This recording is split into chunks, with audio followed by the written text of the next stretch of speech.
अभी इससे पहले वाली वीडियो में कंज्यूमर बिहेवियर में meaning, importance of studying consumer behaviour, factor affecting consumer behaviour discuss किया था। आज हम करेंगे बिहेवियर ऑफ इंडियन कंज्यूमर कि इंडियन उपभोक्ता का व्यवहार कैसा होता है।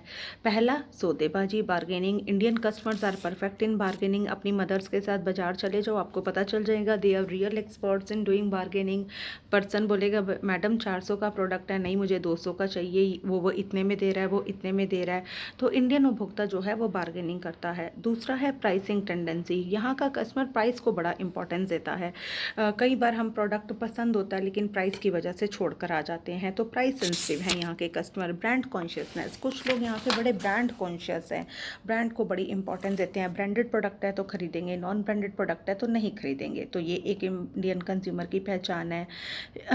शिकायत की प्रवृत्ति, कंप्लेनिंग एटीट्यूड। यहाँ के कस्टमर्स, अगर आप प्रोडक्ट लाए अच्छा नहीं निकला तो अगली बार आप उस पर्सन के पास जाके जरूर सुनाते हो, भैया पिछली बार लेके गई थी आपका प्रोडक्ट बिल्कुल अच्छा नहीं निकला है। तो कंप्लेनिंग एटीट्यूड है। आगे है रोल ऑफ वुमेन। आजकल हर घर में वुमेन का रोल बाइंग बिहेवियर में बहुत बढ़ गया है। अगर मदर बोल देती है ये खरीदना है तो फादर उसे खरीद ही देते हैं, और अगर ना कर देते हैं तो फादर कभी नहीं खरीद के लाते। तो जैसे जैसे वुमेन कमाने लगी हैं वैसे वैसे उनके घर के डिसीजन लेने में रोल बढ़ा है, और साथ ही साथ उनका बाइंग बिहेवियर भी चेंज हुआ है। आगे क्रेडिट एंड गारंटी। आजकल लोग ईएमआई पे खरीदना शुरू कर चुके हैं, तो क्रेडिट और गारंटी बहुत मांगते हैं ये लोग। Increase in purchases from cities. अलग आगे ये है कि सिटी में लोग ज़्यादा खरीदते हैं in comparison to rural area. तो ये बेटा कंज्यूमर बिहेवियर का रिमेनिंग पोर्शन था। कल एक बच्चे ने मुझसे पूछा था मैडम आप यूनिट वाइज बता दीजिए। यूनिट वाइज का मैं एक आंसर देना चाहूँगी बच्चों। इस बार भी आपका जो पेपर आएगा ना वो अटेम्प्ट एनी 5 आएगा। अभी तक जो मैंने कराया मैं एक बार आपको उसकी लिस्ट समझा देती हूँ जो हमने किया है। पहला चैप्टर है मार्केटिंग एंड इंट्रोडक्शन, इसमें से मैंने, और दूसरा चैप्टर है मार्केटिंग कॉन्सेप्ट। तो मैंने आपको जो करने के लिए दिया है फर्स्ट चैप्टर में से introduction of marketing, nature of marketing, scope और functions of marketing, importance of marketing, role of marketing in Indian market और लिमिटेशंस ऑफ मार्केटिंग। बस आपने यही करना है, ठीक है। उसके बाद दूसरा मार्केट सेगमेंटेशन, इसके सारे टॉपिक मैं करवा चुकी हूँ। ये चैप्टर आपने ज़रूर तैयार करना है। कंज्यूमर बिहेवियर ज़रूर तैयार करना है। उसके बाद प्रोडक्ट प्लानिंग एंड डेवलपमेंट है, इसे मैं छुड़वाऊँगी, ठीक है। ये 3 चैप्टर हो गए, पहला चैप्टर, तीसरा चैप्टर, चौथा चैप्टर। इसके बाद पाँचवा मैंने छुड़वाया है, दूसरा मैंने छुड़वाया है। छठा चैप्टर है डेवलपमेंट ऑफ न्यू प्रोडक्ट, ये मैंने करवाया है, इसकी वीडियो आप जरूर करेंगे, बड़ा इंपॉर्टेंट है। अगला है product life cycle, most important topic, इसे भी आपने करना है, मैंने वीडियो डाली है। इसके बाद 8वां चैप्टर है branding, again very important chapter, और इसकी भी वीडियो मैंने आपको डाली है, इसको भी आपने करना है। तो अभी आपने ये किए हैं marketing, market segmentation, consumer behaviour, development of product, product life cycle और ब्रांडिंग। अब हमारे जो चैप्टर रहते हैं, प्रोडक्ट प्राइसिंग एक चैप्टर है, दूसरा है एडवर्टाइजिंग, और तीसरा है सेल्स प्रमोशन। इनमें से मैं जो जो टॉपिक करवाऊंगी ना एडवर्टाइजिंग में से, आपको सिर्फ वो करने हैं। सारे 4 चैप्टर है वो नहीं करने हैं। ये पहली बार है जब मैं आपको ये बोल रही हूँ कि बेटा पूरा चैप्टर करने की बजाय ये क्वेश्चंस कर जाना। आई एम डैम श्योर आपको 5 क्वेश्चंस आराम से इनमें से मिल जाएंगे, because you have to attempt any 5। तो हम अपने जो मोस्ट स्कोरिंग चैप्टर्स होंगे हम उन्हीं में से क्वेश्चंस अटेम्प्ट करेंगे, ताकि 7 पेज लिखने में भी अच्छे मिले और हम उन्हें अच्छे से आंसर भी कर पाएँ, ठीक है बेटा। तो अब मैं स्टार्ट आपका कर रही हूँ। सबसे पहले प्रोडक्ट प्राइसिंग से, ये इंपॉर्टेंट है। प्रोडक्ट प्राइसिंग बड़ा इंपॉर्टेंट चैप्टर मैं इसे मानती हूँ। इसमें से प्रोडक्ट प्राइसिंग क्या होता है, देखो बच्चों 4 पी होते हैं, प्रोडक्ट, प्राइस, प्लेस, प्रमोशन। इन चारों पी में से मैं बाहर जाके पढ़ाती हूँ, यहाँ बहुत गर्मी लग रही है मुझे, लाइट चली गई है। हाँ बेटा, तो प्रोडक्ट, प्राइस, प्रमोशन, ये 4 चैप्टर होते हैं हमारे, 4 पी होते हैं, ठीक है। इसमें से प्रोडक्ट देखो ऑर्गेनाइजेशन के लिए पैसे खर्च करवाता है। अगर प्लेस की बात करते हैं, ये भी ऑर्गेनाइजेशन का पैसा खर्च करवाता है। फिर हम बात करते हैं प्रमोशन की, इस एडवर्टाइजमेंट वगैरह करना, ये भी हमारा पैसे खर्च करवाता है। सिर्फ प्राइस एक ऐसा पी है जो कि एक ऑर्गेनाइजेशन के लिए पैसे लेकर आता है। प्राइस का क्या मतलब होता है, प्राइस का मतलब होता है cost of the product charge from the customer. उपभोक्ता से हम अपने उत्पाद के बदले में जो भी चार्ज करते हैं उसे हम प्राइस कहते हैं। तो प्राइस एक ऑर्गेनाइजेशन के लिए रेवेन्यू लेकर आता है। तो ये बहुत इंपॉर्टेंट पी होता है, क्योंकि यही एक इकलौता पी ऐसा है जो एक ऑर्गेनाइजेशन को कमा कर देता है। इसका टॉपिक मीनिंग ऑफ प्राइस और मीनिंग ऑफ प्राइसिंग आपको दोनों करना है। प्राइसिंग का क्या मतलब है? Pricing is a process of determining the price. Price को निर्धारित करने की प्रक्रिया को प्राइसिंग बोलते हैं। Importance of pricing in marketing क्या क्या है? सबसे पहले means of allocation of resources. जब भी हम प्राइस डिसाइड कर लें उसके बाद ही हम डिसाइड करते हैं कि हमने कितने कितने रुपए कहाँ कहाँ खर्च करते हैं। अगर मैंने बना लिया कि मैंने अपना प्रोडक्ट 20 रुपये में बनाना है तो मैं डिसाइड करूँगी कि 4 रुपये तो मुझे मार्जिन चाहिए।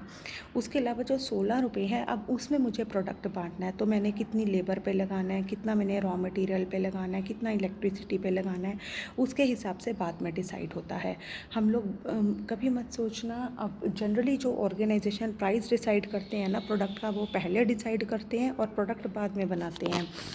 कई बार, बहुत कम बार ऐसा होता है कि पहले प्रोडक्ट बना लिया जाता है, उसमें मार्जिन ऐड किया जाता है और फिर प्राइस डिसाइड किया जाता है। वो कम होता है। ज़्यादातर पहले प्राइस डिसाइड किया जाता है, उसके बाद कितना खर्च करना है और कितना बचाना है वो डिसाइड किया जाता है। आगे है price is competitive weapon. Price आपका मूल प्रतियोगी हथियार है। फर्म को ये निश्चित करना होता है कि उसके मूल्य प्रतियोगी फर्मों के बराबर रहेंगे, उससे अधिक रहेंगे या कम रहेंगे। तो एक फर्म प्रतियोगी परिस्थितियों को ध्यान में रखते हुए अपना मूल्य संबंधी निर्णय लेती है। ठीक है, तो एक हमें डिसाइड करना होता है कि प्राइस हमारा कॉम्पिटिटर से कम होगा, कॉम्पिटिटर के प्राइस के बराबर होगा या ज़्यादा होगा। तो इस चीज़ को डिसाइड करने के लिए भी प्राइसिंग इम्पॉर्टेंट है। आगे है प्राइस डिटरमिन्स प्रॉफिटेबिलिटी। एक ऑर्गेनाइजेशन को कितना प्रॉफिट होगा ये भी प्राइस तय करता है। ठीक है, मार्जिन आपका तय करेगा कि आपका कितना प्रॉफिट होगा। आगे है प्राइस अफेक्ट्स सेल्स प्रमोशन। अब हमने प्राइस डिसाइड कर लिया, उसमें से हमने देख लिया कि इतने रुपए हमने प्रमोशन के ऊपर खर्च करने हैं, तो सेल प्रमोशन की स्ट्रैटेजी किसके ऊपर डिपेंड करेगी? प्राइस के ऊपर। प्लेस की हमने कौन कौन से चैनल को देना है, किस किस चैनल के ऊपर कितना खर्च कर सकते हैं, ये कौन तय करेगा? प्राइस तय करेगा। तो प्रमोशन स्ट्रैटेजी भी इसके ऊपर डिपेंड करती है। प्राइस सभी दूसरे फैक्टर्स को अफेक्ट करता है। Coordination between future decision. हमारे जो आने वाले भविष्य के जो हमारे डिसीजन होते हैं वो भी हमारे प्राइस के ऊपर डिपेंड करते हैं। कंपनी के प्रबंधक, कर्मचारी, मध्यस्थ, पूर्तिकर्ता, सरकार, उपभोक्ता आदि अनेक वर्ग फर्म की मूल्य नीतियों से प्रभावित होते हैं। ठीक है, तो जितने भी आपकी डायरेक्ट और इनडायरेक्टली इन्वॉल्व पार्टीज़ हैं ऑर्गेनाइजेशन के साथ, वो सभी प्राइस से अफेक्ट होती हैं। आगे है सेलिंग द प्रोडक्ट।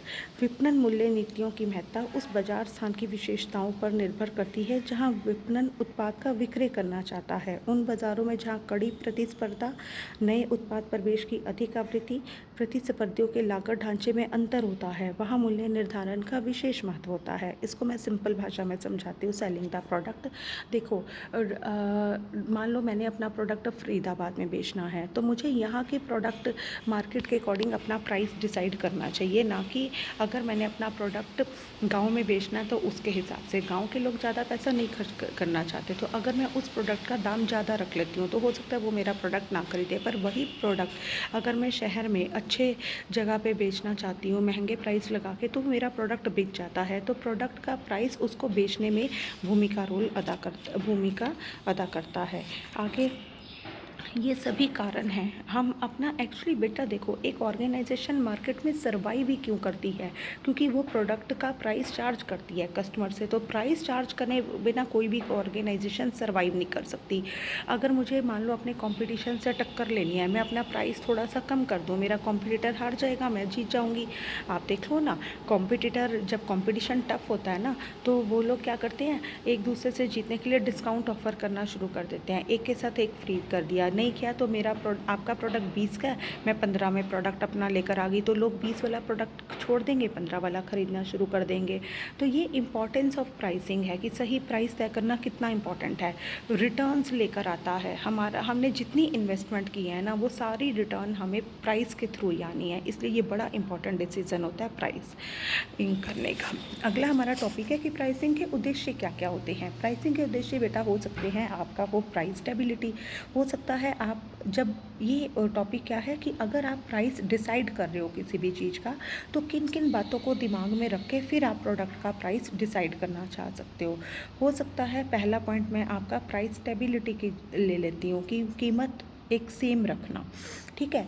आपको अभी पता है कि ये जो प्रोडक्ट है मार्केट में, मैगी नूडल्स इस वक्त 12 रुपये का प्रोडक्ट मिल रहा है। आप अपने प्रोडक्ट में नूडल्स निकालना चाहते हो तो आप चाहते हो कि हमारे कीमतों में स्थिरता बनी रहे, मैं ज़्यादा प्राइस नहीं चाहती। तो प्राइस स्टेबिलिटी के हिसाब से अगर उनका 12 का है तो आप भी 12 रुपये में अपने नूडल निकाल देते हो। तो प्राइस स्टेबिलिटी, आपने प्राइस तय करते हुए ये दिमाग में रखा कि मुझे, मेरा उद्देश्य प्राइस कमाने का, मार्केट में प्राइस स्टेबिलिटी लाना है, स्थिरता लाना है, तो आप उसके अकॉर्डिंग प्रोडक्ट का प्राइस डिसाइड करोगे। आगे है टारगेट रिटर्न ऑन इन्वेस्टमेंट। जब मैंने पैसा लगाया, पैसा लगाते हुए मैंने सोच लिया था कम से कम मेरे पैसे पे अगर 12% रिटर्न आएगी तभी मैं पैसा लगाऊंगा। तो अब जब मैं अपने प्रोडक्ट का प्राइस डिसाइड करूंगी तो मैं उसमें पहले ही सोच लूँगी कि 12% टारगेट रिटर्न ऑन इन्वेस्टमेंट तो मुझे चाहिए ही चाहिए। आगे है अधिकतम लाभ, प्रॉफिट मैक्सिमाइजेशन। कई बार प्राइस चार्ज करने का ये भी उद्देश्य होता है कि मैं मैक्सिमम प्रॉफिट कमाना चाहती हूँ, उस केस में अपने प्रोडक्ट में मैं मार्जिन बहुत ज़्यादा ऐड करूँगी क्योंकि मुझे अधिकतम लाभ कमाने हैं। इसके बाद आगे है बेटा मार्केट शेयर। मैं अपना मार्केट में हिस्सा ज़्यादा रखना चाहती हूँ। इसका मतलब मैं ये चाहती हूँ कि मेरी मार्केट की सेल ज़्यादा होनी चाहिए, प्राइस चाहे मैं कम रख लूँ। तो ऐसे केस में जब मैं नंबर ऑफ़ कस्टमर्स को, ज़्यादातर कस्टमर्स को कैप्चर करना चाहती हूँ, हर क्लास ऑफ कस्टमर को कैप्चर करना चाहती हूँ, तो मैं अपने प्रोडक्ट का प्राइस उसी हिसाब से रखूँगी। हो सकता है आगे इंक्रीजिंग मार्केट शेयर। जितना मेरा मार्केट शेयर है मैं उससे बढ़ाना चाहती हूँ मार्केट शेयर, तो इस केस में मैं अपने प्रोडक्ट का प्राइस और कम कर दूंगी तो मेरा मार्केट शेयर और बढ़ जाएगा क्योंकि बिक्री बढ़ने लग जाएगी। एक हो सकता है मेंटेनिंग द मार्केट शेयर, कि मैं मार्केट शेयर मेंटेन करना चाहती हूँ, तो जितना मैंने तय किया था, कॉम्पिटिटर चाहे पैसा बढ़ा ले चाहे कम कर ले, मैं उतना ही रखूँगी। तो ऐसे केस में मेरे कस्टमर मेरे ही रहेंगे, ना मैं कम कर रही हूँ ना ज़्यादा कर रही हूँ, मैं कस्टमर को लॉजिक दे के समझ कन्विंस करने की कोशिश करूँगी। ये एक प्राइस निर्धारित करते हुए उद्देश्य हो सकता है। मीटिंग और प्रिवेंटिंग कंपटीशन को मीट करना है या प्रिवेंट करना है। मीट करना है मतलब जितना कॉम्पिटिटर ने प्राइस रखा उतना मैं रख दूँ। प्रिवेंट करना है मतलब मुझे कंपटीशन से बचना है, तो कॉम्पिटिटर ने 12 का प्रोडक्ट रखा है तो मैं अपने नूडल 10 रुपये में उतार देती हूँ, प्रिवेंट हो गया कंपटीशन। ठीक है। या प्राइस निर्धारित करते हुए अगला उद्देश्य हो सकता है पब्लिक इमेज। मुझे पब्लिक में अपनी इमेज बनानी है, ठीक है, मुझे अपनी जो है जनता में छवि बनानी है। तो अब देखो, अब जनता में छवि बनानी है, लोगों को पहले ही पता कि मैगी के प्रोडक्ट इतने हैं, टेस्ट इतना बढ़िया है और 12 रुपये में ये प्रोडक्ट आ रहा है, तो उनमें उतारने के लिए मैं मैगी के प्रोडक्ट्स में ही और वेरिएंट ला के और वेराइटी, क्वालिटी अच्छी करके प्रोडक्ट का प्राइस और कम कर देती हूँ, तो पब्लिक में मेरी इमेज बहुत अच्छी बन जाएगी। ठीक है, ये मेरा प्राइस तय करते हुए एक उद्देश्य हो सकता है। एक हो सकता है नकद वसूली, कैश रिकवरी। कुछ फर्मों का उद्देश्य नकद बिक्री को प्रोत्साहित करना होता है, तो ऐसे केस में वो अपने प्रोडक्ट का जो प्राइस है वो इस तरह से डिसाइड करते हैं कि जो बायर हैं वो ज़्यादातर कैश में ख़रीदना चाहिए। जैसे कि हम कह देते हैं कि अगर आप कैश खरीदेंगे तो आपको 10% एक्स्ट्रा डिस्काउंट मिलेगा, तो ऐसे केस में आप प्राइस वैसे तय कर सकते हो। एक होता है skimming the market cream price, कि प्राइस तय करते हुए आपने ये कहा कि मैं आपको इसमें वैसे पहले ये नहीं बता रही हूँ, आपको स्किमिंग द क्रीम और मार्केट पेनिट्रेशन, ये दो प्राइसिंग पॉलिसी में भी है और बड़े इंपॉर्टेंट टॉपिक है, ये आपको समझ लेना चाहिए। Skimming the cream pricing policy होता है, जैसे आपके घर में मम्मी है, दूध उबालती है, उसे थोड़ी देर ठंडा होने के लिए रखती है, फिर फ्रिज में रखती है, फिर ऊपर से मलाई की लेयर उतार लेती है और बाद में वो दूध को यूज़ सभी में कर देती है। मलाई वो साइड करके रख लेती है और उस मलाई से मक्खन घी बनाती है। ठीक है, तो skimming the cream pricing policy क्या है, इसमें भी जो इन्वेस्टर होता है, जो सेलर होता है, सबसे पहले अपने प्रोडक्ट का प्राइस बहुत हाई रखता है ताकि वो रिचेस्ट जो क्लास है वो उसके प्रोडक्ट को खरीदे अपना स्टैंडर्ड शो करने के लिए, अपना शो ऑफ के लिए। उसके बाद जब वो अपना शौक पूरा कर लेती है, उसके बाद वो अपने प्रोडक्ट का प्राइस धीरे धीरे कम कर देता है। उसके बाद वो मिडिल क्लास और लोअर क्लास को अप्रोच करना शुरू कर देता है। तो ये होती है skimming the cream pricing policy. मतलब सबसे पहले बहुत हाई प्राइस रख देना प्रोडक्ट का, जब जितने अमीर लोग स्टैंडर्ड के लिए, शो ऑफ के लिए, वो अमीर महंगा प्रोडक्ट खरीदना चाहते हैं, अपना शो ऑफ करना है, उन्हें स्टैंडर्ड मेंटेन करना है, तो वो खरीद ली।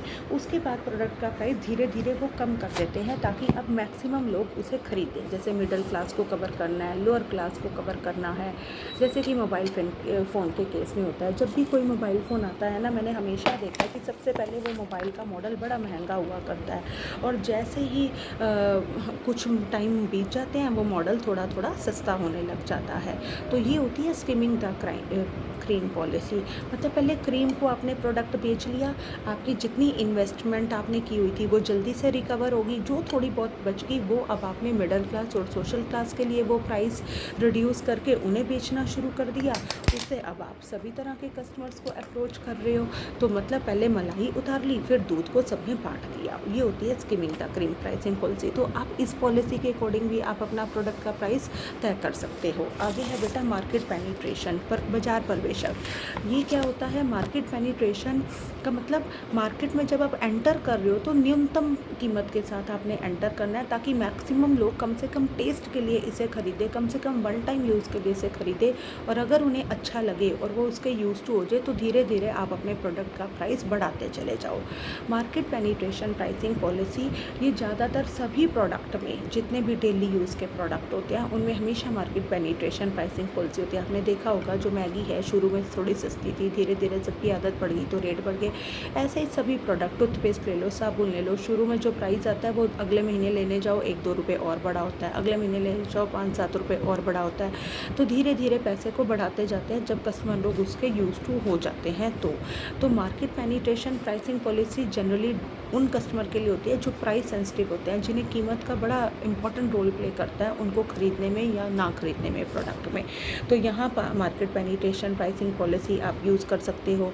तो ये सारे उद्देश्य हैं कि जब भी आप एक प्रोडक्ट का प्राइस डिसाइड कर रहे हो तो आप किन किन बातों को ध्यान में रख के फिर अपना प्रोडक्ट का प्राइस डिसाइड कर सकते हो। ठीक है, तो ये उद्देश्य होते हैं।